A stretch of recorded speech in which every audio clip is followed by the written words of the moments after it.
高雄一间饭店，互人客指控讲哦，因阁还未退房，毛放唔通缴了牌仔伫门口，也毋过嘛是阁有工作人员想要冲入来房间内底。饭店是真歹势，表示讲这是新来的工作人员无了解状况，也毋过人客有反锁，员工是无入去房间内，嘛强调讲会阁向人客来回失礼，嘛会参详讲看要安怎来赔偿。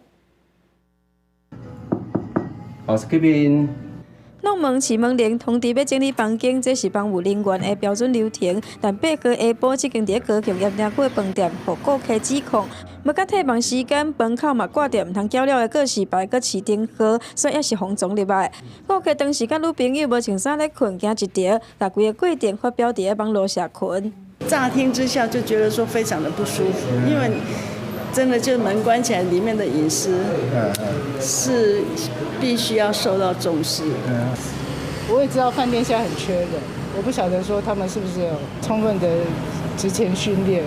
饭店证实有这件代志，表示代志发生伫8号下晡1点半左右。顾客因到2点退房，新进的房务人员无确认内部系统有通知，当作房间内底无人开门，但是顾客有靠暗锁，房务人员无入去内底，不过也是感觉非常的失礼。他是年纪比较小新进这样，那新人没有注意到确实是我们的错误那也对这位客人深感抱歉。除非能够证明房务人员有故意行为，否则不会构成刑事责任，但是仍然会构成民事的侵权行为。业者讲会阁甲顾客保险，嘛会加强当人的教育训练。律师嘛提醒，从入去顾客房间，若有证据会当显示讲伊是故意要做这件代志，有可能构成刑事上的法律责任。若是大个人有损失，嘛会当提告民事。记者王柳婷、陈显坤个人报道。